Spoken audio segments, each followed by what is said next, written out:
Hi Saints, welcome or welcome back to my channel. For today's video, we need to talk about this movie because I've been saying it in practically every single video now. Everything Everywhere All at Once is a fucking masterpiece and probably the best thing that came out of 2022 so far. I've actually been meaning to do this video like days and days ago, and I think I started filming it, but like halfway through I lost my fucking mind out of excitement or something. So I was like, let me not post this. Let me save you guys me rambling because I have so many thoughts about this film. You know what's so crazy? I mentioned this way back. I'm not saying that I can see the future or anything. I'm not calling myself a clairvoyant, but I'm just saying in general, I kind of predicted that the direction of filmmaking would be heading in more so spiritual and like scientific direction. The subject matter that a lot of these films have been covering recently were kind of obscure topics like the multi-dimension, multiple universes, and the possibility that everything is possible and has happened in another universe, in another dimension. Like, these are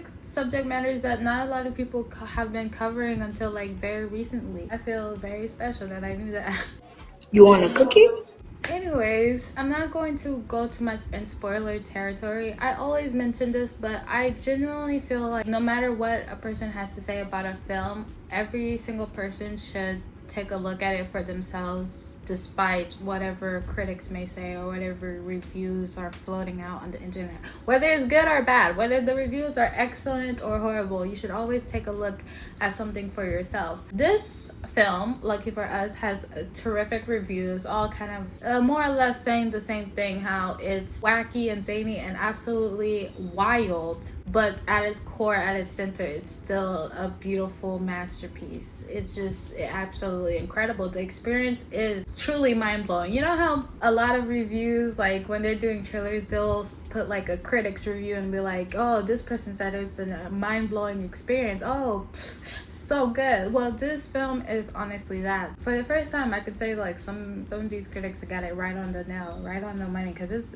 an experience. With like films like this that I really feel people should check out for themselves, I won't delve into too much spoiler territory. If it's filmed like After, for example, like when I'm doing reviews, I don't really care so much. Like, it didn't impact me enough for me to want other people to check it out. So I'm definitely fine spoiling films like that, but for this film, I definitely think you guys should check it out. So I'm going to cover like just the synopsis, some characters, some pros and cons, and just things to expect before watching the film. And I'm not going to go too much into spoiler territory because I really feel like you guys should check this film out. And it's still kind of relatively new, even though this video is so late. I'm just gonna read you guys the synopsis really quickly. When an interdimensional rupture unravels reality, an unlikely hero must channel her newfound powers to fight bizarre and bewildering dangers from the multiverse as the fate of the world hangs in the balance. The charm that this film have and that certain characters have is, I feel like, very understated in this synopsis. It just says this is what the film is about, but it doesn't really say like, oh, by the way, these are all the characters involved and how amazing they're going to be. So I think it's only right that we go over the cast and I just say like some of the key things about them as their character that really stood out to me. Michelle Yeoh as Evelyn Kwan Wong, who is in the current dimension that we're following her in. She is the protagonist. She is a main version of her that we follow throughout the film.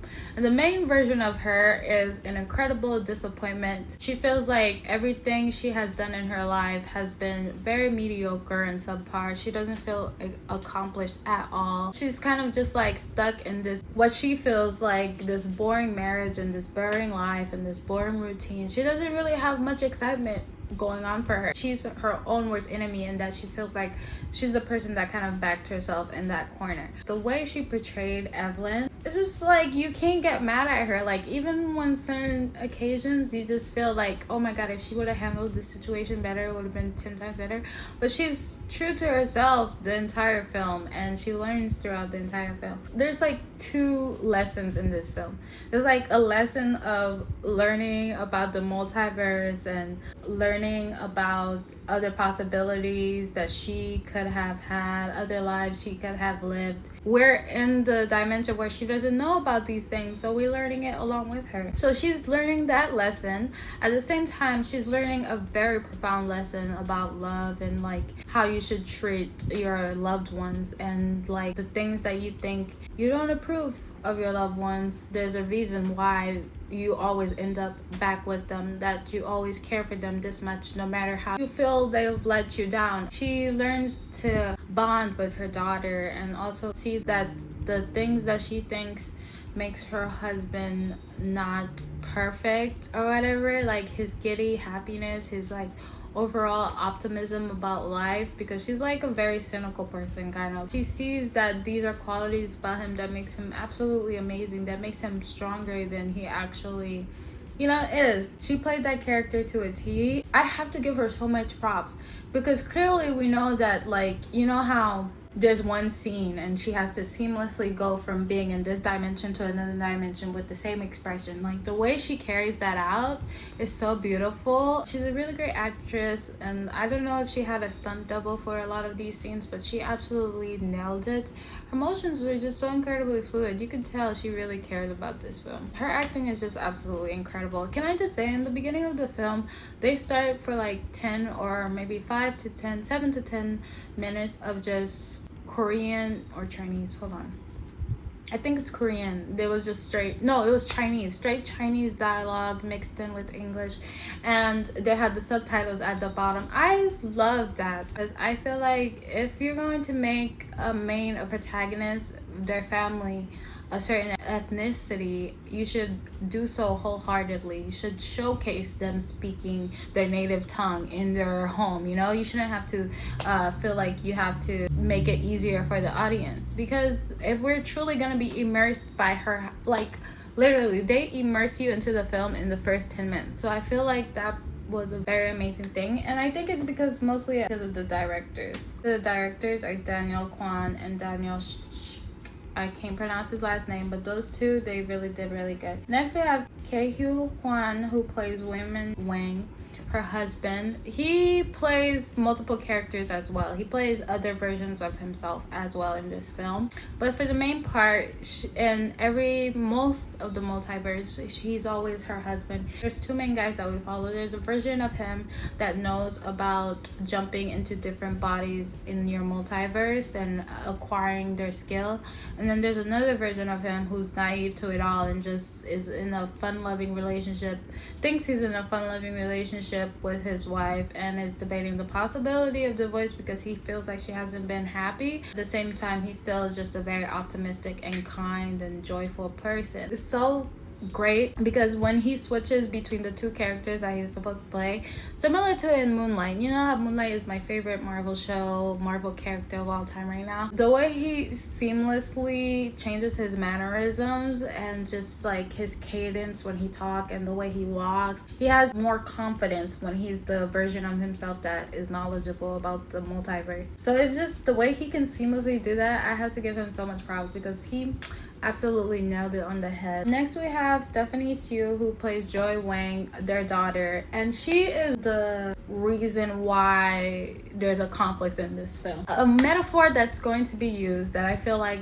can encompass what she does and who she is without giving away too much and it being obscure enough that it's kind of fascinating. This kind of shows how absolutely absurd this film is. Before I get into that metaphor really quickly, I just have to say this film leans so much into the absurdity of the topic that they're covering, because if realistically there's a multiverse and there's endless possibilities of who you are, what you do, what you look like, yada yada yada, there will be some version of our universe that just seems so wacky, that just seems so ridiculous and insane and inconceivable. There will be versions of that. There will be a version of you that has like fucking hot dogs for fingers.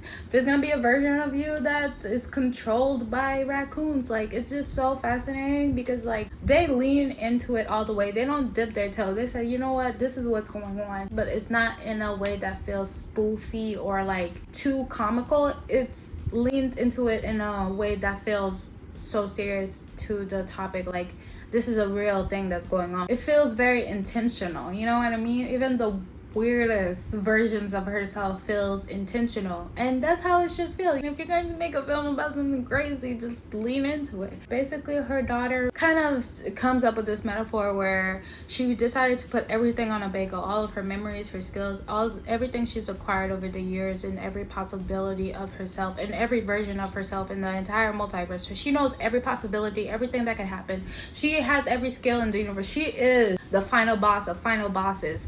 But her main goal in this film isn't necessarily to, like, she is a villain, but at the same time she's like misunderstood. And I know that sounds so incredibly cliche, but not in that way. Misunderstood in the way that she's been enlightened so much to the point where she feels nothing, where she's numb to it all, where nothing really matters anymore. Once the good, the bad, everything she's gone through just doesn't seem to matter anymore, because she's kind of experienced every possible version there is.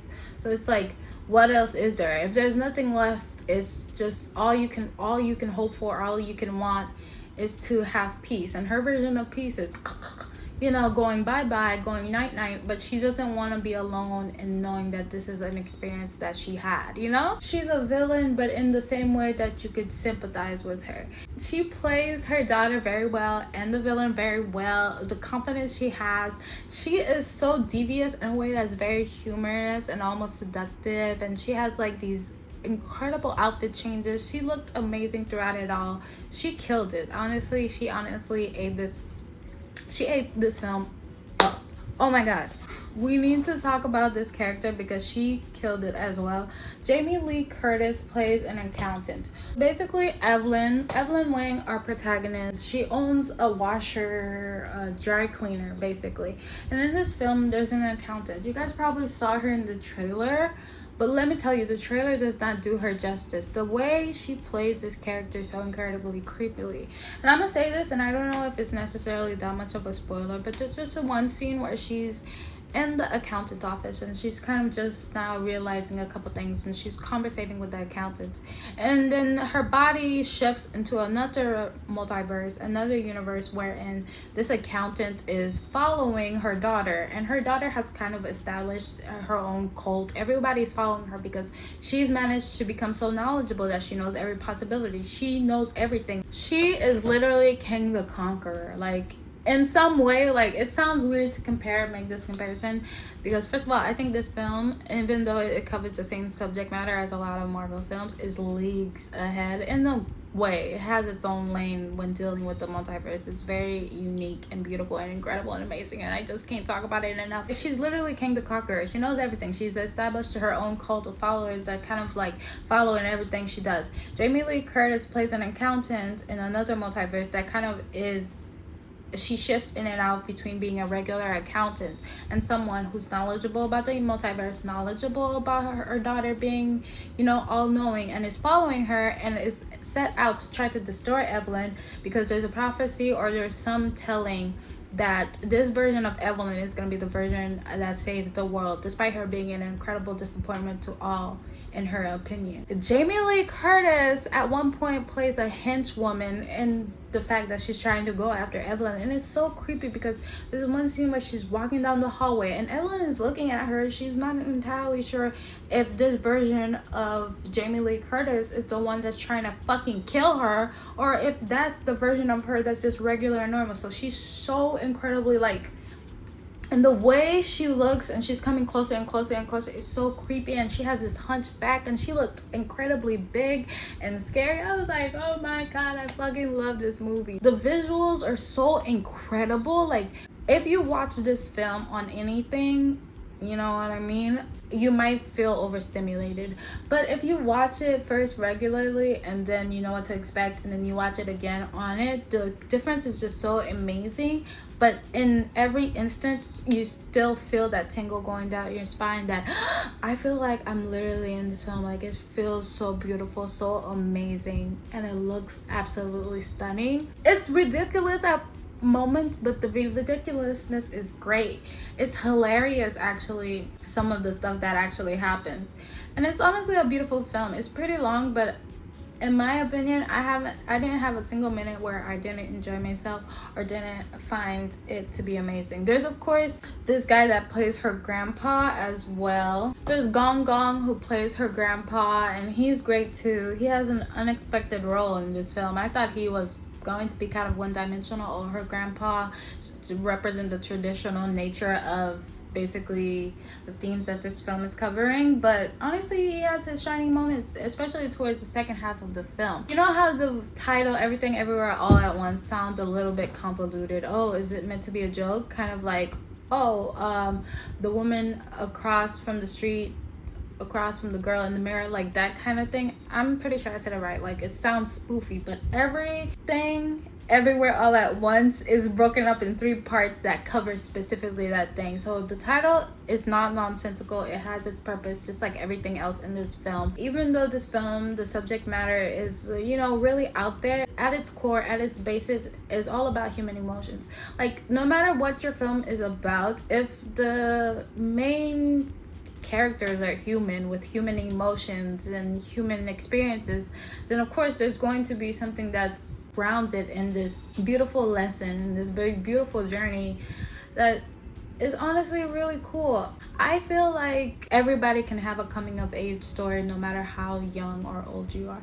Coming of age doesn't just mean transitioning from adolescence into adulthood. You don't become perfect once you're an adult. I feel like coming of age can be any age, at any moment, at any time, at any point. You can have multiple of them. It's not just one experience, one gigantic transition to something else. Anything that you're new into, anything that you're just learning, or you're going through a journey to figure out something out, can be something like that. So I think that's kind of the journey that Evelyn takes, and the way her dynamic changes towards the end with her daughter, and the way her mind, not just her mind, but her eyes open to her actions, to other people's actions, to the way other people feel, is so incredible. This film honestly was a journey for me. It was a great experience for me, and it was one of my favorite things of 2022, guys. So I really hope you guys check it out, and I hope I didn't slip any spoilers or anything, but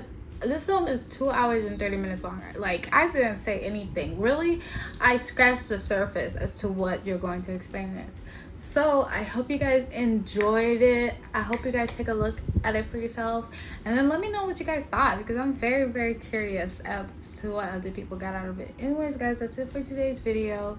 I hope you're having an amazing day, evening, or night, wherever you are. I hope the vibes are good. As always, I hope you guys are enjoying your summer. I love you guys. Bye.